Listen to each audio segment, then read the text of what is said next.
읽은 말씀 중심으로 해서 함께 부를 수 있는 노래라는 말씀의 제목으로 은혜 받는 시간 되기를 간절히 소망합니다. 제가 지난달에 3주차 이 오부 예배 말씀을 드리면서 그런 얘기를 드렸습니다. 미국의 하버드대 24대 총장을 역임하신 네이선 M 퍼시라는 교수님이 있었습니다. 그분이 다음 세대, 특별히 청년들에게 필요한 본이 된 5가지 요소에 대해서 말했습니다. 그 첫 번째가 흔들 수 있는 깃발이었습니다. 그래서 그 주제를 가지고 지난달에 말씀을 드렸고, 이번 주에는 그 두 번째 주제가 함께 부를 수 있는 노래입니다. 이 주제는 물론 그 교수님이 생각하고 또 그 다음 사람들에게, 학자들에게 가르친 내용이 있지만 이 내용에 대해서 좀 곰곰이 묵상해 보게 되었습니다. 그러면서 어느 부분의 말씀을 또 하나님 증거하면 좋을까 기도한 중에 이 모세가 정말 출애굽한 다음 세대, 곧 이제 가나안 땅, 약속의 땅에 들어가기 얼마 남지 않은 이들을 향해 마지막 유언과 같은 그 마음, 그 말씀을 남기는 이 신명기서 말씀 말미에 이 내용이 눈에 띄었습니다. 바로 모세가 지은 노래입니다. 물론 우리가 이제 살펴보진 않았지만 32장에 나오는 쭉 연결되는 내용들은 사실은 모세의 노래입니다. 근데 이 개역 개정 성경에는 조금 산문으로 딱딱하게 쓰여져 있어서 그렇지, 또 쉬운 성경이나 혹은 표준어 성경을 보시면 조금 더 노래 형식으로 부드럽게 쓰여져 있는 것을 보게 됩니다. 여러분, 모세가 왜 이 장황한 내용을, 긴 내용을 노래로 써서 들리게 하였을까요? 라는 것입니다. 아무래도 노래가 가진 특징이 있겠죠. 노래라는 것이 가진 특징이 있습니다. 우리가 찬양을 곡조가 있는 기도다라고 말을 합니다. 곡조가 있는 기도가 바로 우리의 찬양인 것입니다. 바로 이 운율과 리듬이라는 것이 있습니다.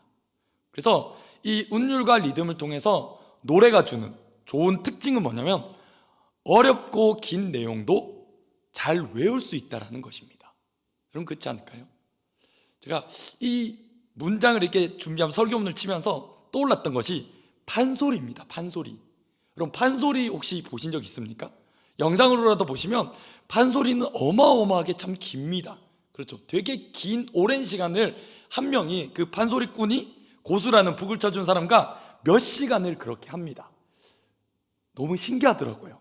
설교를 준비하면서 떠올라서 어떻게 하는지 하면 판소리를 찾아봤는데 엄청 오래 하더라고요. 그런데 그 내용을 어떻게 다 외울 수 있을까? 아마 책을 외우라고 한다면 잘 못할 수도 있습니다. 그런데 그게 노래라는 것이 가진 독특하고도 또 이 운율과 리듬이라는 것을 통해 잘 기억될 수 있도록, 오래 기억될 수 있도록, 많은 이가 기억될 수 있도록 하는데 효과적이다라는 거예요. 그렇죠. 그래서 왜 모세가 글만을 남겨도 되잖아요. 내가 이 다음 세대, 우리의 이제 가나안 땅에 들어갈 다음 자손들에게 유언과 같은 말씀을 남겨주면 되잖아요. 근데 왜 모세는 오늘 말씀을 보면 노래를 들리도록, 그리 들을 수 있도록 그렇게 말해 주었을까라는 것입니다. 아마 그 안에 가진 간절한 마음이 있었을 겁니다. 무엇일까요? 너희가 꼭 이 내용은 잊지 마라라는 거예요. 너희 다음 세대들이여, 시간이 흘러가고 상황이 어찌 되든지 간에 너희가 잊어버리지 않았으면 좋겠다. 너희가 꼭 기억했으면 좋겠다. 비록 세대가 세대를 뛰어넘어간다 할지라도 계속해서 따라갈 수 있는 노래가 있었으면 좋겠다라는 것입니다. 모세가 지은 노래, 여러분, 내용이 무엇입니까? 신명기 31장 말미부터 32장에 보면 그런 내용이 연결되고 있습니다. 하늘이여 땅이여를 부릅니다. 하늘과 땅을, 하나님이 지으신 만물을 증인으로 부르고 있습니다. 그 안에 살고 있는 너희 모든 백성들아, 너희는 기억해라 라는 겁니다. 다음 세대, 너희가 꼭 기억해야 될 핵심이 있다. 그럼 그것이 무엇일까? 바로 신앙생활의 핵심인 줄 믿습니다. 오늘 우리가 믿고 따라야 될 우리의 신앙생활의 핵심인 줄 믿습니다. 그 내용을 요약하면 그렇습니다. 너희가 과거에 어떠했는가라는 거예요. 너희의 과거의 모습이 어찌 되었는지를 얘기해 줍니다. 너희 과거가 어떤 모습이었는지 너희 아니. 그리고 그 가운데 너희를 향해 하나님이 어떻게 하셨는지 아니라는 거예요. 그러고 나서 우리가 그 큰 은혜를 받았음에도 불구하고 너희가 그 은혜에 반하여서 어떻게 부족한 모습으로 살았는지 너네 알고 있니? 라는 거예요. 그러면서 그럴 때마다 하나님이 어떠한 징계 가운데 그 사랑하시는 백성을 향해 어떠한 재앙으로 벌하실지 너네 기억하라 라는 것입니다. 그것이 신명기 31장 말미부터 32장까지 제법 길고 많은 내용을 통해 알려주고 있습니다. 이게 노래라는 거예요. 어떤 곡조로 또 어떻게 불렀는지는 모르지만 꽤 긴 내용이지만 모세는 노래를 지어서 지금 알려주고 있는 겁니다. 왜요? 너네 이거 절대 잊지 말라는 거예요. 너네 이거 절대 까먹지 말고 너네 다음 세대, 그 다음 사람, 그 다음 사람에게도 반드시 알려주어라 라는 것입니다. 44절 말씀에 이렇게 되어 있습니다. 모세와 눈의 아들 호세아가 와서 이 노래의 모든 말씀을 백성에게 말하여 들리리라 라고 말합니다. 다 썼어요. 기록되었습니다. 어떻게 합니까? 노래를 지어 그 노래로 들려줬다라는 겁니다. 여러분, 이 내용, 이제 모세의 마지막 장면과 같은 이 내용 다음에 성경이 무슨 내용을 증거하냐? 이제 하나님이 모세를 부르십니다. 모세를 데려가세요. 근데 그가 데려가심을 받는 이 장면에서 여러분 눈여겨보아야 될 것이 모세는 그의 눈이 흐리지도 아니하였고 기력이 쇠하지도 아니하였다라고 증거하고 있다는 겁니다. 무엇을 얘기해 주는 걸까요? 모세는 늙어서도 그의 생명이 다 되어서 죽은 것이 아니다라는 겁니다. 뭘까요? 하나님이 모세를 통해 하실 그 일, 하나님 나라의 그 일과 사명을 마치자 하나님 모세를 데려가신 것입니다. 모세에게 아마도 말씀해 주셨을 것 같습니다. 모세야, 이제 너의 때가 다 되어간다. 내가 너를 통해 이 땅 가운데 하여야 될 나의 일이 이제 다 끝나져 간다. 맞춰간다. 너 이제 얼마 남지 않았다. 그랬을 때 모세가 가진 그 안타까움이 무엇이겠습니까? 모세가 말하잖아요. 내가 너희와 함께 있을 이때도 너네가 어찌했다고요? 그렇게 하나님을 저버렸는데, 만약에 내가 너희를 떠나고 이제 하나님 나를 부르실 날이 얼마 남지 않아서 내가 여러분 곁에 이제 없게 될 그때에는 여러분 어떻게 하시겠습니까? 라는 그 애절한 마음을 가지고 말씀을 노래로 지었다는 겁니다. 여러분, 세대와 세대가 넘어가도 끊이지 않을 노래를 지었다라는 것입니다. 여러분, 우리에게는 어떤 노래가 있습니까? 말씀을 준비하면서 그런 생각을 해봅니다. 우리가 부를 수 있는 이 특별히 어려운 이 코로나 시간 가운데 이 시간을 지나면서 우리가 부르고 있는 우리의 노래는 무엇인가 고민해보게 됩니다. 제가 중고등학생 때였습니다. 초유의 사태가 있었습니다. 바로 우리나라가 IMF를 겪었습니다. 여러분 기억나십니까? 여기 계신 어르신들이라면 아마 다 기억나실, 그때 정말 집에 있는 금은부치 있는 거 다 나라 살리겠다고 그렇게 했던 어려운 시간들이었던 것 같습니다. 그때 저는 이제 사춘기 학생이었고 학생회를 출석하고 있었는데 기억이 납니다. 여러분, 그때 당시에 가장 많이 불렀던 찬양이 뭔지 아십니까? 우리의 노래. 그때 당시 뭐였을까요? 두 노래가 딱 떠올랐습니다. 바로 부흥과 비전이었습니다. 참 많이 울면서 불렀던 것 같아요. 이 땅의 황무함을 보소서. 하늘의 하나님, 긍휼을 베푸시는 주여, 우리의 죄악 용서하여 주시옵소서. 이 땅 고쳐주시옵소서. 참 눈물 흘리며 학생 때 그렇게 소원하면서 불렀던 찬양이 바로 부흥과 비전이었습니다. 여러분, 그 노래의 특징이 뭔지 아십니까? 우리가 참 어려운 때를 지날 때 고영원이라는 그 작사가님을 통해 하나님이 정말 하늘에서 정말 은혜로 주신 곡이라고 다들 불렀습니다. 그 내용이 무엇입니까? 여러분, 그 곡의 특징이 있습니다. 개인적이지 않아요. 내 어떤 마음, 내 어떤 상황, 내 어떤 처지에 대해서 부르는 찬양이 아니었습니다. 무엇일까요? 하나님, 우리가 회개하고 돌이킵니다. 은혜를 베풀어 주시옵소서. 이 땅을 다시 한번 새롭게 하여 주시옵소서. 하나님, 우리가 바라볼 소망은 사람의 어떤 비전이, 사람의 어떤 계획이 아니라 하나님의 놀란 그 구원입니다. 구원하심이 보좌에 앉으신 우리 하나님과 어린 양에게만 있습니다라는 그 소망의 간절한 마음으로 우리가 그렇게 애달게 찬양했었습니다.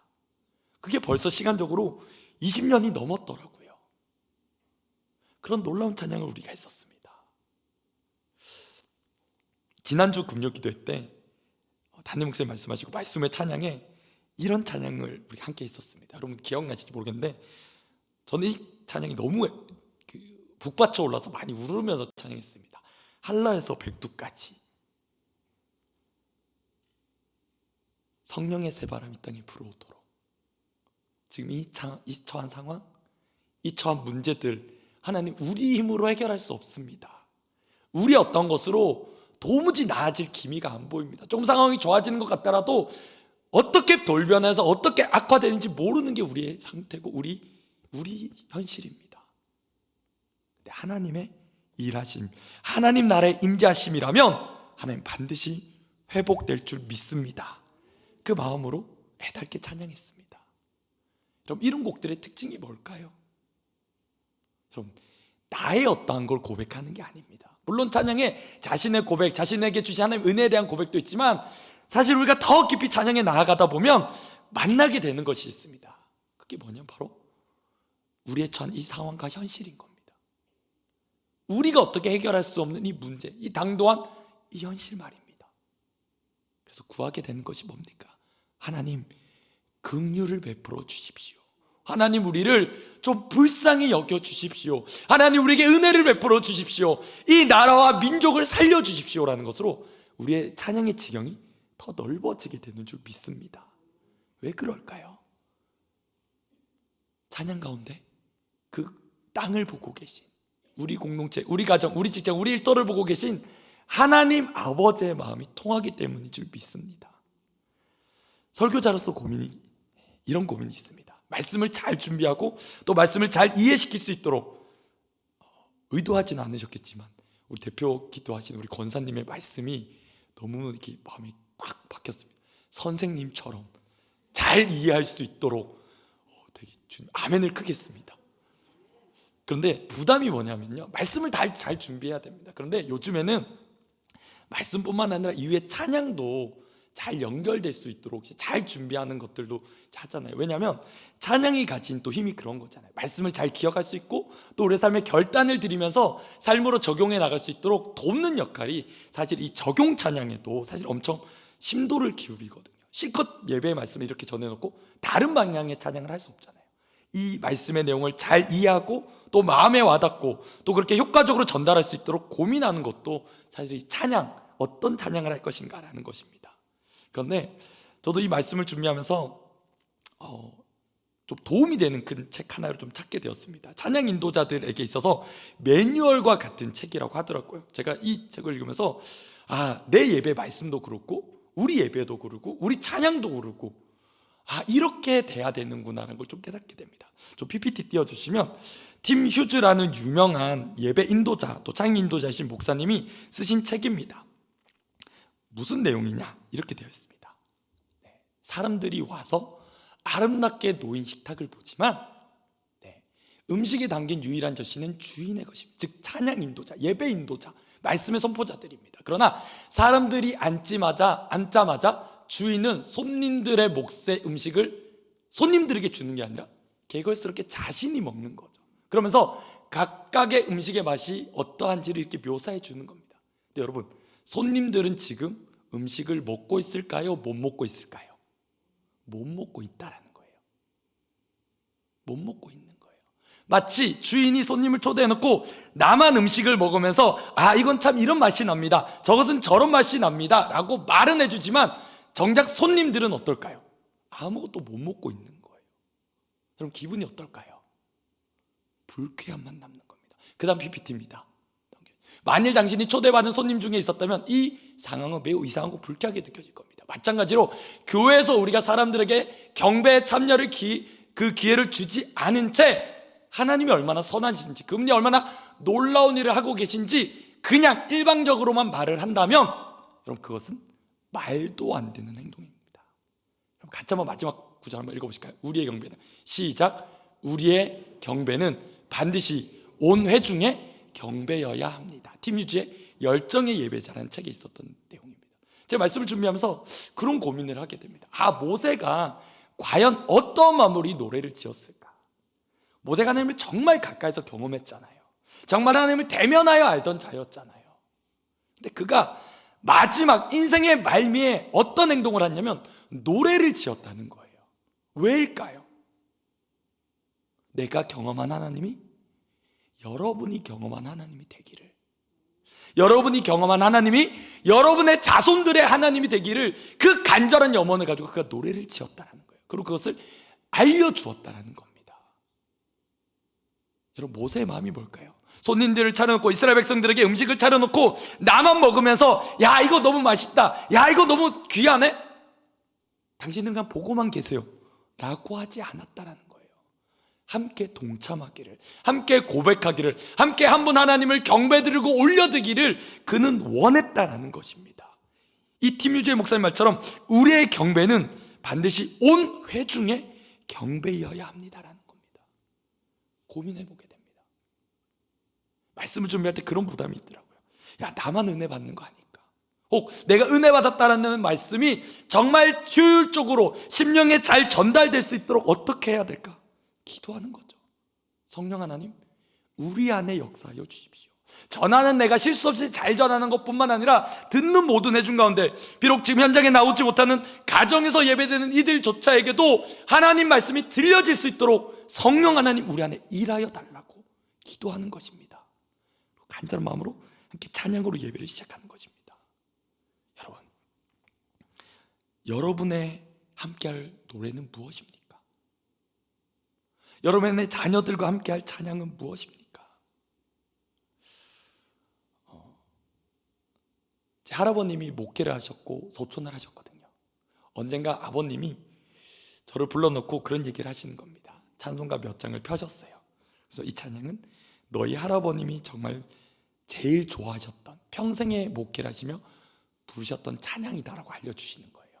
찬송가 384장이더라고요. 나의 갈 길 다 가도록, 이란 찬양이었습니다. 제가 이제 목사 안수를 받고 나서 부르는데 그 찬양이 딱 불려지더라고요. 우리 할아버님이 평생 목회하시면서 어떤 마음과 어떤 고백으로 목회를 하셨고 어떤 은혜를 경험하셨을까? 그 같은 찬양을 고백하는 거죠.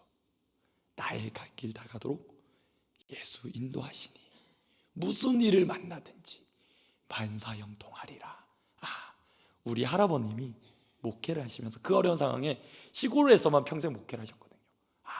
이런 마음으로 하셨겠구나, 또 이런 마음으로 평생을 복음을 전하셨겠구나 묵상해 보게 되었습니다. 또 언젠가는 아버님이 또 부르시더라고요. 이제는 아버님이 좋아하시는 찬양을 말씀해 주셨어요. 우리 아버지가 어떤 찬양을 좋아하시는가? 나의 등 뒤에서 라는 찬양이었습니다.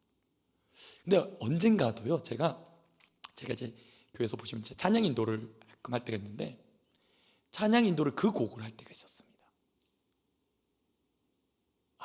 우리 아버지가 이런 하나님을 만났겠구나라는 걸 묵상하게 됐어요. 얼마나 힘드셨을까, 얼마나 어려우셨을까. 그런데 그 도우시는 하나님을 붙잡고 사신 삶이었겠구나 라는 걸 자연스럽게 알게 되더라고요. 그러면서 제가 주일학교 사역을 하면서 그런 도전들을 드립니다. 우리 가정에 가가 있으셨으면 좋겠어요. 우리 가정에 특별한 노래, 우리 어르신들이 부르셨던 그 노래를 다음 세대에게 알려주는 거예요. 묵상하게 되더라고요. 이런 하나님을 만나셨겠구나. 이런 어려운 때 가운데, 이런 이해 못할 답답한 가운데 우리 부모님이 그냥 울고만 있지 않았고 이런 찬양을 불렀겠구나. 나도 그 찬양을 불러야겠다 라고 따라 부르게 되는 거죠. 여러분 어떠십니까? 우리 가정마다, 우리 공동체마다 이 함께 부를 노래가 더욱 풍성해졌으면 좋겠습니다. 함께 부를 노래, 함께 부를 수 있는 노래. 비록 이 코로나를 지나면서 우리가 너무 답답하고 어렵지만 우리에겐 함께 부를 노래가 있다. 여러분, 그 노래의 결론은 결코 절망적이지 않습니다. 왜일까요? 여전히 하나님이 일하고 계시기 때문인 줄 믿습니다. 결국 그 노래는 소망의 노래일 겁니다. 회복의 노래이고 기쁨의 노래가 될 것입니다. 말씀을 마치면서 우리 이 말씀을 기억하면서 함께 찬양을 할 텐데요, 찬송가 515장입니다. 여러분 한번 펴보실까요? 좀 이따 찬양할 텐데 제가 이 곡을 좀 설명드리고 함께 좀 불렀으면 좋겠습니다. 찬송가 515장은요 제가 있던 지역에서 지어진 노래입니다. 뭐냐면 6.25 전쟁이 나고 나서 모든 사람들이 다 피난을 왔잖아요. 낙동강 이남으로. 어디에 모였을까요? 부산에요. 그래서 부산에 초량동이라는 동네가 있습니다. 정말 산이거든요. 산마다 집들이 첩첩이 겹겹이 짓고 살았어요. 왜요? 피난민이니까 뭐 집을 제대로 지을 수가 없고 맨 땅은 이미 살던 사람들이 살았으니까 어떻게 했을까? 피난 온 사람들은 다 산에 집을 지은 거예요. 근데 그 광경을 보면서 이 노래를 지신 분이 그 현실을 보게 된 거예요. 눈을 들어 하늘 보라. 어지러운 세상 중에 탄식하는 소리, 방황하는 소리 사무치게 들리는 이 노래 가사를 제가 찬양하면서 그 안타까운 현실에서 이 노래가 끝나지 않았다는 거예요. 그냥 힘들다 어렵다 이 말도 안 되는 현실, 이 전쟁이라는 말도 안 되는 폐허가 된 이 땅을 그냥 손 놓고 보는 게 아니라 어떻게 얘기합니까? 믿는 자여 어찌할까? 뭐 하라는 겁니까? 함께 기도하고 함께 예배하고 함께 찬양함으로 회복하자라는 겁니다. 코로나를 지나며 어쩌면 우리가 이 찬양을 다시 회복했으면 좋겠습니다. 믿는 자여 어찌할까? 우리가 이 어려운 시간 가운데 단식하고 눈물 흘리고 그냥 그렇게 절망한 채로 있는 것이 아니라 모세가 그 노래를 지어 다음 세대에게 들려줬듯이 우리가 우리의 그 믿음의 노래를 다음 세대에게 그렇게 들려줬으면 좋겠습니다. IMF의 부흥과 비전을 불렀듯이 우리가 이 시대 가운데 우리가 다음 세대에게 우리의 믿음의 노래를 들려주기를 간절히 축복합니다. 기도하겠습니다. 하나님,